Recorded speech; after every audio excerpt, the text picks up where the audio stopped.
சேரன் அண்ணா வந்து சந்தா கூட பயங்கர ரொமான்டிக்காக சந்தாவுக்கு பிடிச்சதா ஒன்றா பார்த்து பண்ணியிருக்கிறத பார்த்ததும் கார்த்திகாவுக்கு மனசெல்லாம் ரொம்ப கஷ்டமாக இருக்குது. இப்படி ஒருத்தரை நம்ம மிஸ் பண்ணிட்டோமே, நம்ம அம்மா அப்பா பண்ணினது நமக்கு இவரை கல்யாணம் பண்ணி வச்சுருந்தா இந்நேரம் அந்த இடத்துல நாளில் இருந்திருப்பேன். என் கூட தானே சேரன் மாமா இப்போ கொஞ்சம் கொஞ்சம் பேசிட்டு வருவார், என்னை எப்படி லவ் பண்ணி பார்த்துக்குவாரு. என் வாழ்க்கை இப்படி கெட்டு குட்டிச்சவராக போயிருச்சே, பாவம் அவராவது நல்லா இருக்கட்டும் அப்படின்னு சொல்லி கார்த்திகா சேரனை ரொம்ப ஏக்கமாக பார்த்துக்கிட்டு வர்றாங்க. அதை கவனித்து அவங்க அம்மா போய் நடேசன்கிட்ட பேசிகிட்டு இருக்கிறப்ப சொல்கிறாங்க, பாவையா என் பொண்ணு உன் பையனை லவ் பண்ணி உன் பையன் பின்னாடியே பொனக்குட்டியாட்ட தெரிஞ்சா அவளை அன்னைக்கே நான் கல்யாணம் பண்ணி வச்சுருந்துருக்கலாம். ஆம்பளைகளுக்கு மத்தியில் அத்தனை ஆம்பளைகளுக்கு மத்தியில் நீ எப்படி இருப்ப அப்படின்னு சொல்லி நான் கல்யாணம் பண்ணி வைக்காமல் விட்டுட்டேன். பாவம் இப்போ என் பொண்ணு நிற்கதியாக நிற்கிறா அப்படின்னு சொல்லி ரொம்ப புலம்பிக்கிட்டு இருக்காங்க. கார்த்திகாவை பார்க்கும்போது எல்லாத்துக்குமே அந்த நினப்பு தான் வருது.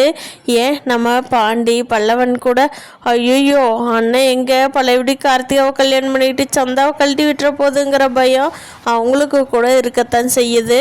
நான் ஒரு காலத்தில் கார்த்திகா மாமா மாமா மாமான்னு அப்படி பின்னாடி சுற்றின பொண்ணாச்சே, அதனால் யாருக்காக இருந்தாலும் அந்த பயம் வர்றது நியாயம் தானே. எல்லாரும் ஒரு வழியாக சந்தாவோட ஊருக்கு போயிட்டாங்க. போயிட்டு நைட்டு போய் ரூமில் இருக்கிறப்போ பாண்டிக்கும் பல்லவனும் கேட்குறாங்க, என்னென்ன சந்தா நீ பார்க்க போகலையா, இப்போ தான் வந்த போய் பார்க்கலையா அப்படிங்கிறாங்க. இல்லைடா நைட் ஆயிடுச்சு, பாவம் அந்த பிள்ளையும் நைட்டு ஒத்தையில் வெளியே வர சொல்லணும்.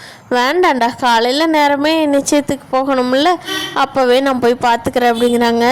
அண்ணே நிஜமாவா, என்னது அதிசயமாக இருக்குதே, அங்கே இருந்துக்கிட்டு 1008 வீடியோ கால் பண்ணிகிட்ருப்பேன், இங்கே வந்து நீ போய் பார்க்கலின்னு எனக்கு ஆச்சரியமாக இருக்குதே அப்படின்னு சொல்லி பல்லவனும் பாண்டியும் கேட்குறாங்க. அதுக்கு சேரன் வந்துட்டு, டேய் உங்களுக்கு வேறு வேலையே இல்லையாடா, என்னை கண்காணிச்சிட்டே தான் இருப்பீங்களாடா, போங்கடா போய் படுத்துங்குங்க, காலையில் நேரமே என்கேஜ்மெண்ட்டுக்கு போகணும்ல அப்படிங்கிறாங்க.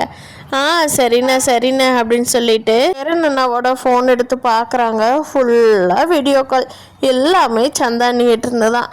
பல்லவன் பார்த்துட்டு, அண்ணன் பாருண்ணே எதுக்குடா அண்ணன் சந்தானியை பார்க்க போகலை, இந்த நைட் டைம் ஆனாலும் அண்ணன் போகுமே நான் யோசித்தேன், ஏன்டா போகலின்னு நினச்சப்போ எனக்கு ஒரு டவுட் வந்துச்சுண்ணே, இங்கே பார் எத்தனை வீடியோ கால்னு, அதனால தான் நைட்டு போய் பார்க்க வேண்டான்ட்டு 2 பேர் தூங்காமையே பேசிகிட்டு இருக்காங்க. அவங்களும் ரூம் விட்டு வெளியே வரல போல், அண்ணனும் இங்கேயே தண்ணி ரூம் வேணும்னு வாங்கிக்கிச்சுல்ல, இதுக்கு தான் போல் அப்படின்னு சொல்லி பல்லவனும் பாண்டியும் தான் சேரனை பயங்கரமாக ஓட்டிகிட்டு இருக்காங்க. எல்லோரும் காலையில் அந்த ஃபங்க்ஷனுக்கு உண்டான ட்ரெஸ்ஸை போட்டுக்கிட்டு போய் கண்டிப்பாக நிச்சயத்தை சூப்பராக பண்ணிட்டு வந்துடலாம் அப்படின்னு சொல்லி கிளம்பி போகிறாங்க. கார்த்திகாவுக்கு இப்போ கொஞ்சம் மூஞ்சி முகமெல்லாம் கொஞ்சம் சோர்ந்த மாதிரி ஆயிடுச்சு. நம்ம மாமா வேறு யாரையோ கல்யாணம் பண்ணுறாங்களே அப்படின்னு சொல்லி. ஆனால் கார்த்திகாவு கல்யாணம் ஆகிறப்ப கூட சேரன் வந்து ரொம்ப நல்லா இருக்கட்டும், அந்த பொண்ணு போய் நம்ம வீட்டுக்கு வந்தால் கஷ்டப்படும், அங்கே போய் நல்லா இருக்கட்டுன்னு எப்படி சேரன் நினச்சாரோ அதே மாதிரியே தான் கார்த்திகா. நம்மளையாவது மாமா கல்யாணம் பண்ணல, நமக்கு அந்த குடிப்பணி இல்லை, அந்த சந்தாவுக்கு தான் அந்த குடிப்பணி இருக்குது, பாவம் அவர் சந்தா கூடவாவது ரொம்ப நல்லா வாழட்டும் அப்படின்னு தான் கார்த்திகா நினைக்கிறாங்க. ஆனால் கார்த்திகாவோட அம்மா வந்து இந்த நிச்சயம் மட்டும் நடக்கட்டும், அதுக்கப்புறம் எப்படியாவது கஷ்டப்பட்டு பிளான் பண்ணி இந்த கல்யாணத்தை நிறுத்திடணும், அப்போ தான் கார்த்திகாவை சேரன்கிட்ட கல்யாணம் பண்ணிக்க சொல்லி நம்ம கேட்க முடியும். எப்படியாவது நிறுத்திடணுமே, அதுக்கு ஏதாவது ஐடியா பண்ணி அந்த வீட்டில் தான் கார்த்திகாவை வாழ வைக்கணும். எந்த வீடு சரியில்லைன்னு சொன்னோமோ இன்றைக்கி அந்த வீடு தான் நல்லா இருக்கிறாங்க, அதனால் அந்த வீட்லேயே கார்த்திகாவை வாழ வைக்கணும் அப்படின்னு சொல்லி மனசுக்குள்ளே திட்டம் போட்டுட்டாங்க கார்த்திகாவோட அம்மா. ஆனாலும் நிச்சயத்துக்கு போயிட்டதுனால சரி நிச்சயம் நடக்கட்டும் அப்படிங்கிற மாதிரி நினச்சிட்ருக்காங்க. நிச்சயமே எல்லாமே சிறப்பாக நடக்குது. நம்ம சோழன் ஃபேமிலி எல்லாமே நார்த் இந்தியன் ட்ரெஸ் போட்டுக்கிட்டு பயங்கரமாக நிச்சயத்தை ஜமாயிக்கிறாங்க. அப்போது கார்த்திகா தான் கொஞ்சம் சோகமாக, அவங்க அம்மா கொஞ்சம் என்ன எங்கே பாயிண்ட்டு கிடைக்குமோங்கிற மாதிரி யோசனை பண்ணிக்கிட்டே உட்காந்துருக்குறாங்க. அப்போ தான் கார்த்திகாவோட அம்மாவுக்கு அங்கே பேசிக்கிட்டு இருக்கும்போது அவங்கெல்லாம் பேசுகிறத வச்சு தான் தெரிய வருது இந்த பொண்ணு ப்ரெக்னெண்ட்டாக இருக்கிறாங்க அப்படிங்கிறது. அதுக்கு காரணம் சேரன் தாங்கிறது. அதனால தான் சேரனுக்கு கல்யாணம் பண்ண ஒத்துக்கிட்டாங்க. இல்லைன்னா இந்த பொண்ணு வீட்டில் எப்படி இருந்தாலும் கண்டிப்பாக தமிழ்நாட்டுக்கு கல்யாணம் பண்ணி கொடுக்க மாட்டாங்க. அந்த பொண்ணு கல்யாணத்துக்கு முன்னாடியே ப்ரெக்னென்ட் ஆனதுனால வேறு வழி இல்லாமல் அந்த பையனுக்கே கல்யாணம் பண்ணி வைக்கிறாங்க அப்படிங்கிற பாயிண்ட் தெரிஞ்சுக்கிட்டாங்க கார்த்திகாவோட அம்மா. ஐயோ, சேரன் வந்து அப்படிப்பட்ட பையனெல்லாம் கிடையாது, நம்ம எதுக்கு சேரன்கிட்டயே கேட்டுடலாம், ரொம்ப ஏமாந்து போய்க்குது அந்த பொண்ணை கல்யாணம் பண்ணுறானா என்னமோ அப்படிங்கிற மாதிரி யோசிச்சுக்கிட்டே சேரன் தனியாக இருக்கிறப்போ போய் கார்த்திகாவோட அம்மா பேசுகிறாங்க. ஏப்பா சேரா, அந்த பொண்ணு என்ன ப்ரெக்னென்ட்டுன்னு சொல்கிறாங்க, உண்மையாப்பா அப்படிங்கிறாங்க. அது வந்து அத்தை அப்படிங்கிறாங்க. என்னப்பா சேரா, உனக்கு தெரியுமா தெரியாதா, தெரிஞ்சுதான் கல்யாணம் பண்ணிக்கிறியா, என்னன்னு உன்னை கேட்கலான்னு தான், நீ தனியாக இருக்கிறப்ப கேட்கணுன்னு தான் தனியாக இருக்கிறப்ப கூட்டிகிட்டு வந்தேன் அப்படிங்கிறாங்க. அத்தை, அது நம்ம வீட்டில் எல்லாத்துக்குமே தெரியும் அப்படிங்கிறாங்க. என்னப்பா சொல்கிற, உங்கள் எல்லாத்துக்குமே தெரியுமா, எப்போ அந்த பொண்ணு நீ எங்கே பார்த்த அப்படிங்கிற மாதிரி கேட்குறப்போ, அந்த பொண்ணு சென்னையில் தான் தங்கியிருந்துச்சு அத்தை, அப்போத்தான் ப்ரெக்னென்ட் ஆகிட்டேன் அப்படின்னு சொல்லி அவங்க வீட்டு ஆளுங்கிட்ட எல்லாம் சொல்லி நம்ப வச்சுருக்குது. ஆனால் அந்த பொண்ணு இன்னும் ப்ரெக்னென்ட் எல்லாம் ஆகலை.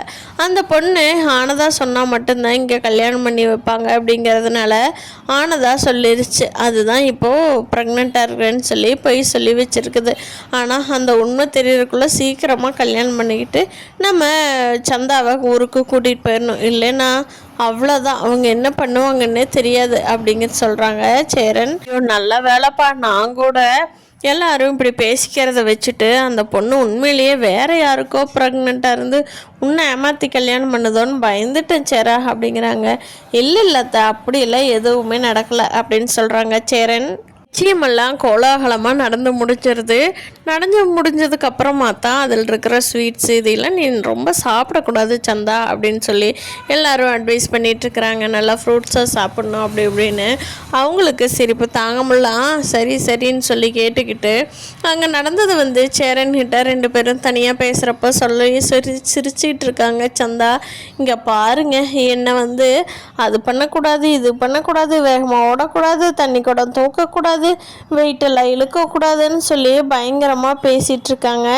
ஆனால் கண்டிப்பாக இந்த உண்மை தெரிய வந்தது, அவ்வளோதான், என்னை எங்கள் வீட்டில் போட்டு சாத்தி போடுவாங்க அப்படின்னு சொல்லி சந்தா சேரண்ணனாகிட்ட பேசிக்கிட்டு இருக்கிறத அவங்க அம்மா ஒட்டு கேட்டுறாங்க. கேட்டுட்டு, என்னது, இவ ப்ரெக்னென்ட்டே இல்லையா, ப்ரெக்னென்ட் இல்லாமல் தான் நம்மக்கிட்ட பொய் சொல்லிவிட்டு 3 மாதம்னு சொல்லி பொய் சொல்லிவிட்டு ஏதோ ஒரு தேதியை சொல்லி பொய் சொல்லிவிட்டு இன்றைக்கி வந்து அவன் புருஷங்கிட்ட எல்லாம் உண்மையும் சொல்லிக்கிட்டு இருக்கிறாளா, இரு பார்த்துக்கலாம்.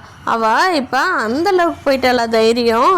அடச்சை, கல்யாணம் இல்லாதவன் கூட இப்படி போய் சொல்ல மாட்டான், ஆனால் இவ பொம்பளை பிள்ளை எப்படி போய் சொல்லியிருக்கா பாரு அப்படின்னு சொல்லி அவங்க அம்மாவுக்கு பயங்கர கோபம் வந்துடுது.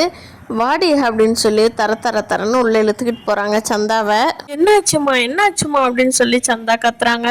அங்கேருந்து சரணனோ, என்னாச்சு சந்தா, கையை விடுங்க, இப்போ தான் எங்களுக்கு நிச்சயமாயிருச்சு, இப்போ என்ன அப்படிங்கிறாங்க. டே, நிச்சயம் மட்டும்தானடா ஆச்சு, உன் குழந்தை ஒன்று என் புள்ள வயிற்றுல இல்லையே, அப்புறம் எப்படிடா நீ வந்து எங்கள் வீட்டு மருமகனாக, உங்கள் 2 பேர்த்தோட கல்யாணம் நடக்காது, அதை மறந்துடுங்க. நான் இப்போவே என் சொந்தக்காரங்களையெல்லாம் கூப்பிட்டு கல்யாணம் வைக்க போகிற சந்தாவுக்கு இன்னைக்கே அப்படின்னு சொல்லி எழுதிட்டு போகிறாங்க.